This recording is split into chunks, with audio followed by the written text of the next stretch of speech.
Alors,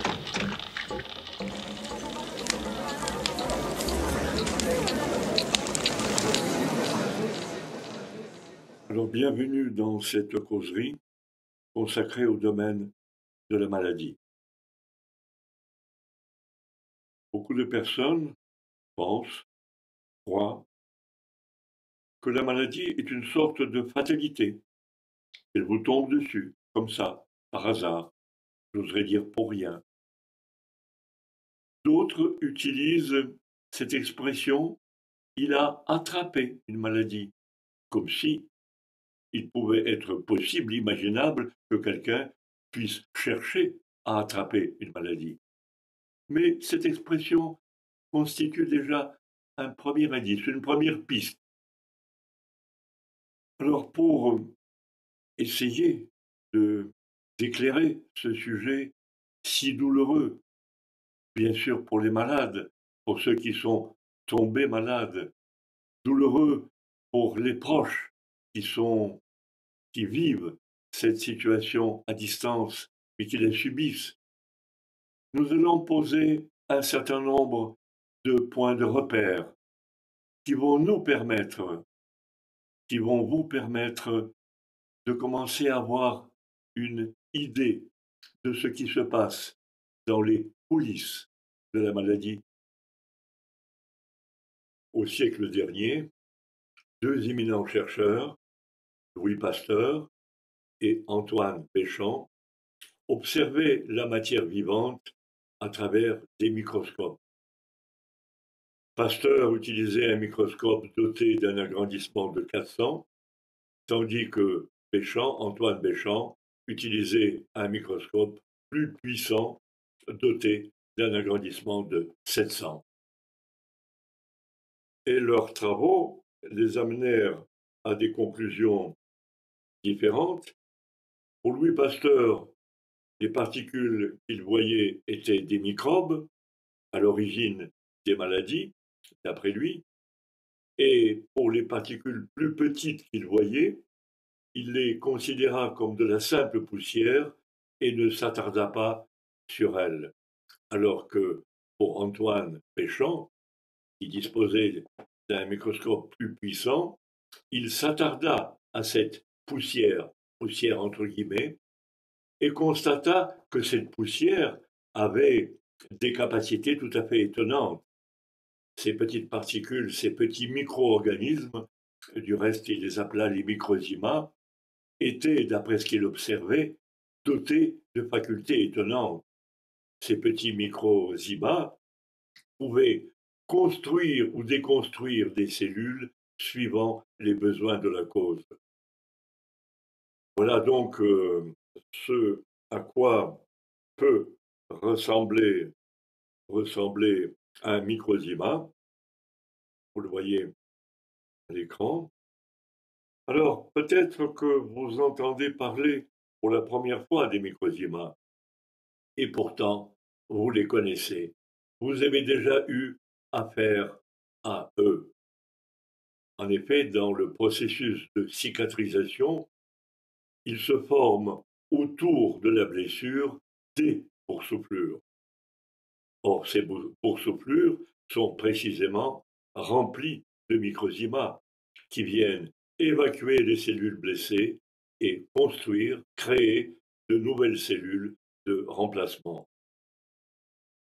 Autre cas de figure, celui d'une bosse qu'on se fait en se cognant le front contre contre le coin d'une porte ou contre n'importe quel autre objet. Eh bien, cette bosse, de même, est formée par un amas de microzymas qui viennent évacuer les cellules blessées et construire, à l'aide d'un véritable échafaudage, créer de nouvelles cellules. Nous allons à présent parler de la logique de l'organisme, de notre organisme. Notre organisme fonctionne un peu comme un ordinateur, chargé de mettre en place toute une série de procédures en réponse à des situations exceptionnelles, à des situations complexes, à des situations d'urgence. ce mécanisme se met en place en dehors de notre volonté et bien entendu nous sauve la mise dans des cas graves ou moins graves. Nous allons découvrir quelles sont ces différentes procédures que notre organisme met en place.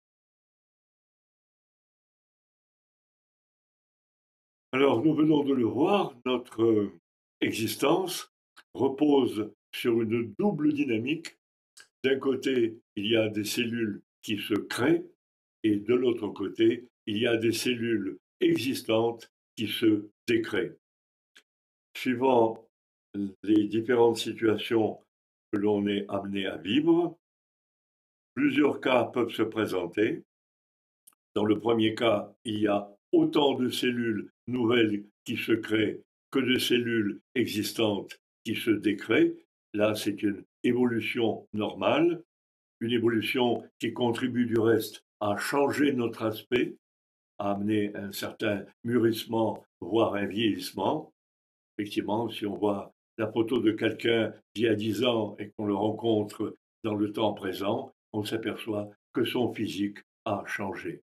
Donc ça, c'est le premier cas de figure.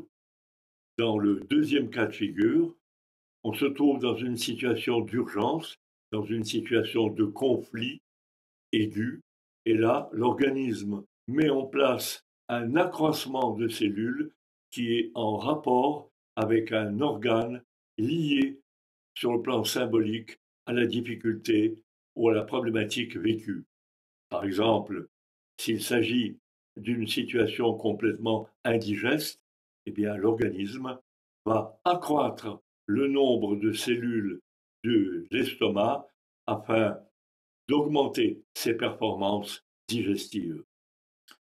Donc ça, c'est le deuxième cas de figure. Et le troisième, qui correspond à une difficulté majeure,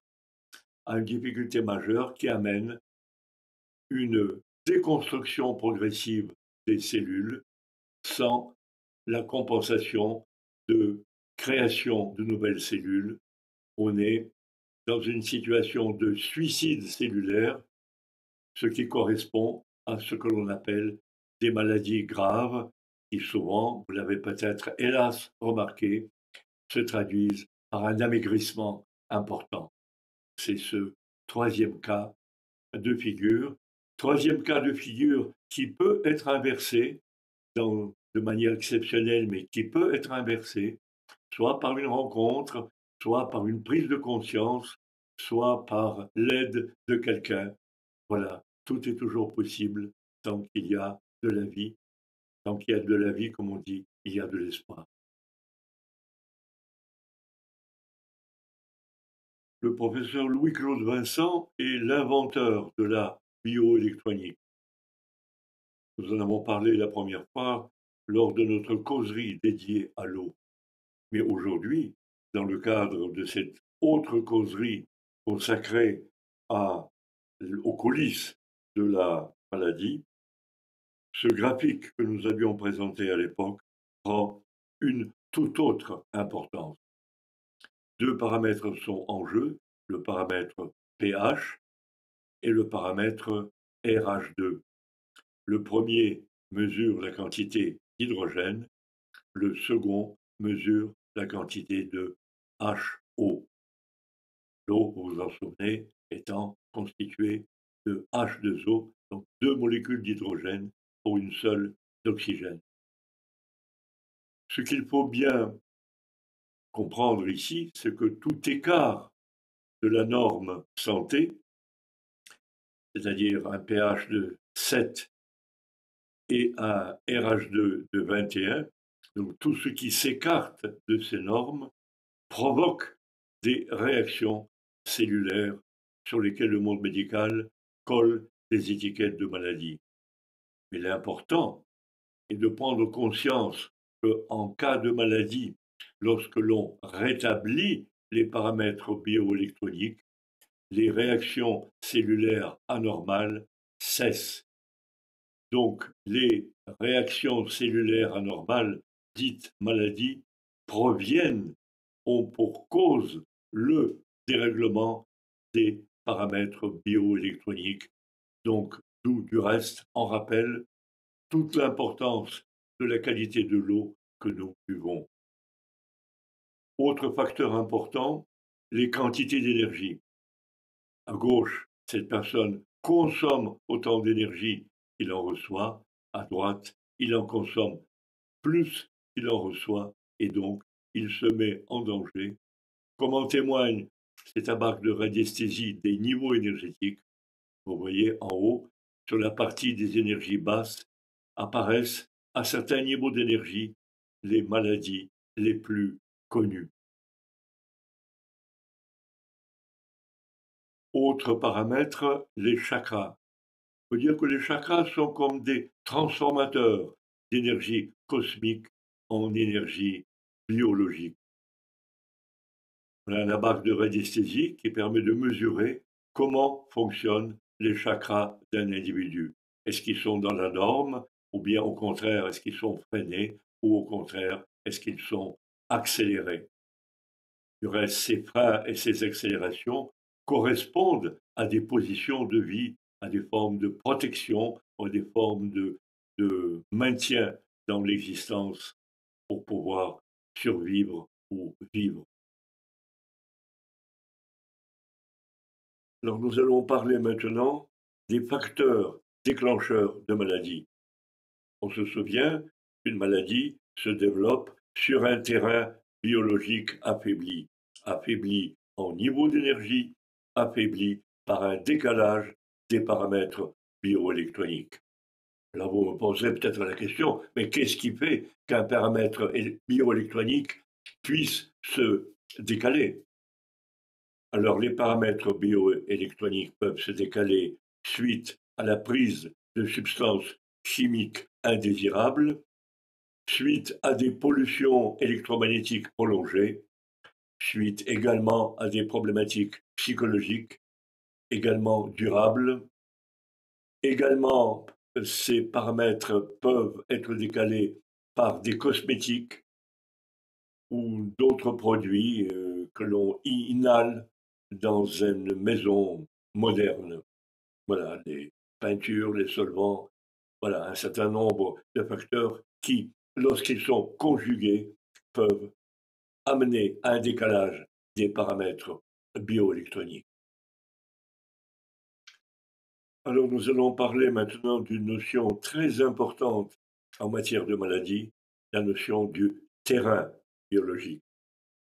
Antoine Béchamp a dit que le microbe n'est rien, mais que le terrain est tout.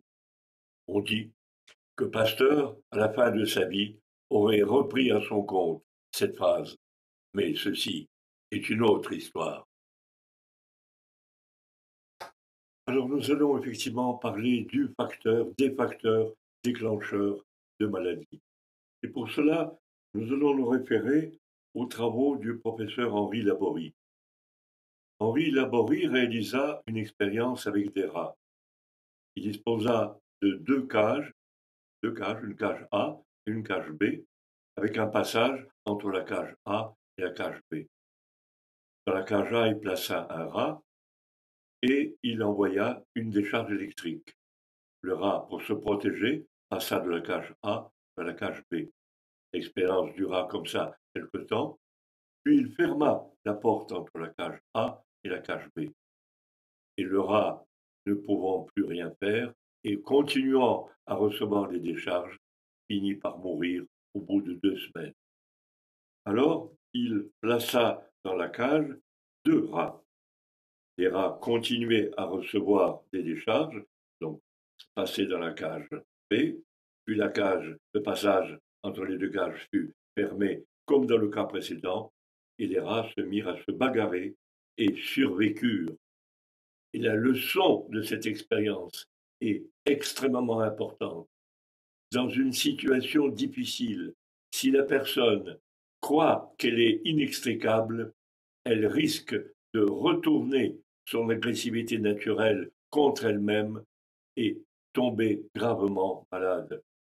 Et là, le facteur le plus nocif est le facteur inhibition. Et nous avons eu l'idée de regrouper sur cette abaque de radiesthésie ces trois facteurs: inhibition, agressivité, agression, agression réelle ou agression imaginaire. Et lorsque ces trois facteurs atteignent un seuil critique, c'est la maladie grave avec un risque important d'une issue fatale. Alors ce qu'il faut absolument savoir, que face à un malade grave, il faut savoir qu'il vit en réalité une dramaturgie, un drame dont il n'est pas en mesure de parler. Il ne peut pas se dire, il a du mal à dire maladie. Le rôle de l'entourage est d'une manière ou d'une autre d'essayer de le faire parler, de l'écouter. Et à ce moment-là, on peut dénouer des situations les plus dramatiques, les plus complexes. Voilà, bien à intégrer cela. Lorsque le malade reste isolé, lorsqu'il n'arrive pas à se dire et que son entourage assiste impuissant au drame qui se déroule devant lui, le malade, la logique de l'organisme du malade met en place le troisième cas de figure qui consiste, on s'en souvient, à démanteler, à déconstruire progressivement toutes les cellules, et c'est l'issue fatale qui se profile. L'autre facteur, hélas bien connu par notre époque, de déclenchement des maladies est le stress. Lorsque le stress atteint un certain niveau, lorsque le stress atteint un niveau critique, l'organisme met en place une procédure que le docteur Amer a particulièrement bien étudiée. Dans sa vie personnelle, Amer a perdu un fils unique.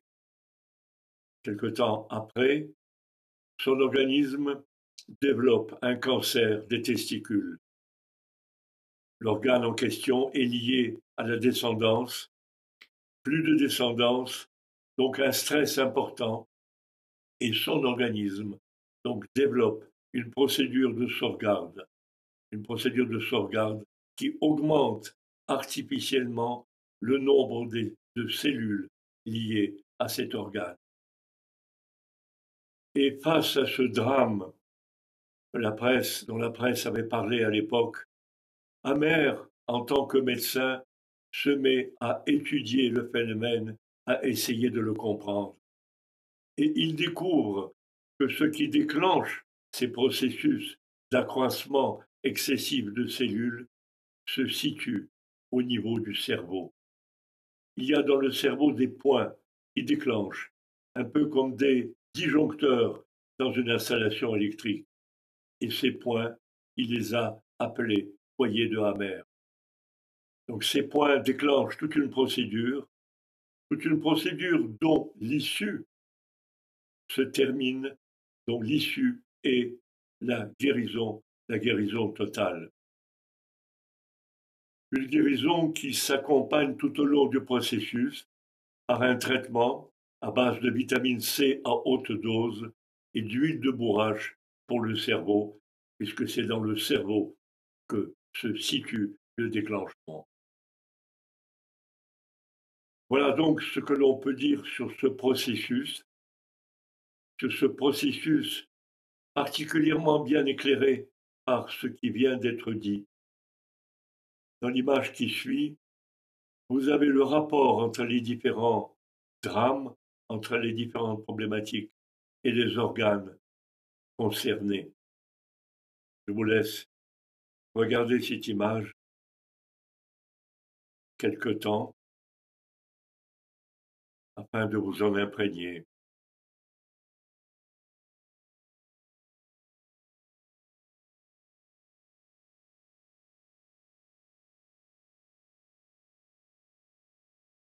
Dans l'image qui suit, nous avons créé un abaque de radiesthésie pouvant mettre en évidence l'organe maillon faible d'un individu.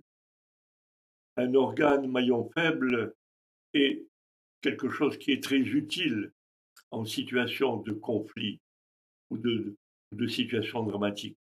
Car si la personne ne dispose pas d'un organe maillon faible, en cas de problématique grave, c'est l'ensemble qui est touché.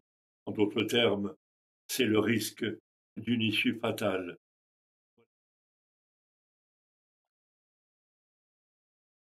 La dégradation du terrain biologique provient, on s'en souvient, entre autres, d'un abaissement anormal du niveau global des énergies. Cet abaissement anormal provient d'un certain nombre de freins possibles empêchant les énergies de circuler librement. Il nous a été possible, grâce à l'outil radiesthésique, de regrouper cet ensemble sur un cadran de radiesthésie, ce qui permet aux thérapeutes formés, initiés à l'écomédecine, d'aller rechercher là où les causes de ce problème ou de ces problèmes. L'expérience montre que très souvent, on a affaire à plusieurs facteurs en même temps. Et c'est la conjugaison de cet ensemble de plusieurs facteurs qui crée l'abaissement anormal du niveau global des énergies. Le cancérologue Michel Moreau a également voulu se pencher sur les causes de la maladie dont il était le spécialiste. Et pour cela, il a voulu s'affranchir de deux variables, le variable différence de nourriture et le variable différence de lieu de vie.